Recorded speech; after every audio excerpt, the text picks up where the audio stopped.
দেখতে দেখতে একটা বছর হয়ে গেল তোর। আজও মনে পড়ে সেই দিনটা যেদিন প্রথম জানতে পারলাম তুই আমাদের কাছে আসবি। এতটা আনন্দ যেন কোনো দিনও পাইনি আমি। তোর বাবাকে সবার প্রথম খবরটা দিলাম, সে তো খবরটা শুনেই আনন্দে চোখ থেকে জল বেরিয়ে গেছিল। আস্তে আস্তে সবাই জানলো, সবাই খুব খুশি আমাদের মধ্যে নতুন একজন আসবে জেনে।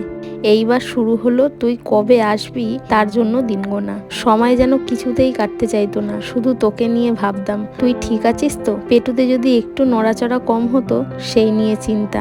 ঘুমের মধ্যে পেটুতে যেন চাপ না লাগে, তাহলে তোর কষ্ট হবে। আরো অনেক রকম চিন্তা। সেসব পেরিয়ে যখন 8 মাস কমপ্লিট হয়ে 9তে পড়েছি, তোর মামা বাড়িতে স্বাদ খেতে গেছিলাম। ঠিক সেই দিনই তুই বাইরে আসবি বলে তোড়জোড় শুরু করলি। প্রথমে কিছুটা ভয় পেয়েছিলাম ঠিক, কিন্তু রাস্তা দিয়ে যাওয়ার সময়টা একটু সাহস মনে এসেছিল।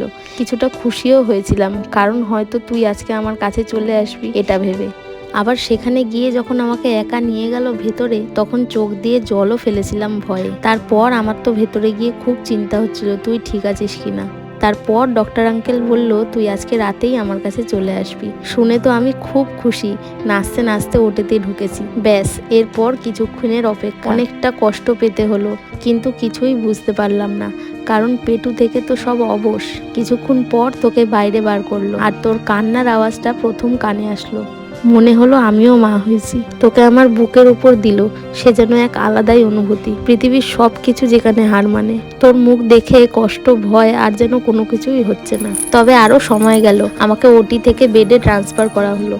তখনও বুঝতে পারছি না অতটা কষ্ট। তোকে আমার কাছে অল্প কিছুক্ষণের জন্য আনছে, আবার নিয়ে চলে যাচ্ছে। এই করে রাতটা কাটলো। আমিও কখন ঘুমিয়ে পড়েছি জানি না। কষ্ট তো এবার শুরু। ভোর তখন 4টে বাজে, ব্যথায় আমি ছটফট করছি।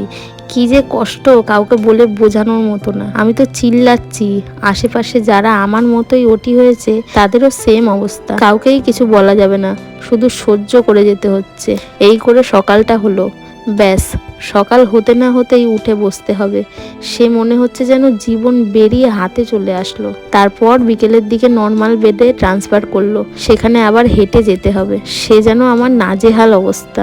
তারপর শুরু হলো তোকে নিয়ে তাণ্ডব। উঠে বসতে পারছি না ঠিক মতো, কিন্তু তুই খিদের জন্য কাঁদছিস। তোকে চুপ করিয়ে শোয়াতে না শোয়াতেই আবার কান্না করছিস নিচে থাকবি না বলে। এত কষ্টের মাঝেও মায়েরা কি করে তাদের সন্তানদের সব কিছু করতে পারে সেদিনই বুঝলাম।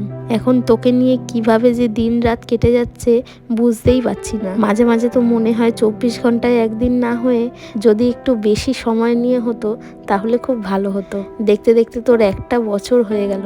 খুব খুব খুব ভালো থাক, আর ভালো মানুষ হও। সুস্থ থাকো সোনা আমার। মা বাবা তোমাকে অনেক ভালোবাসে। Happy birthday Sonu. Many many happy returns of the day. অনেক অনেক ভালোবাসা। Love you.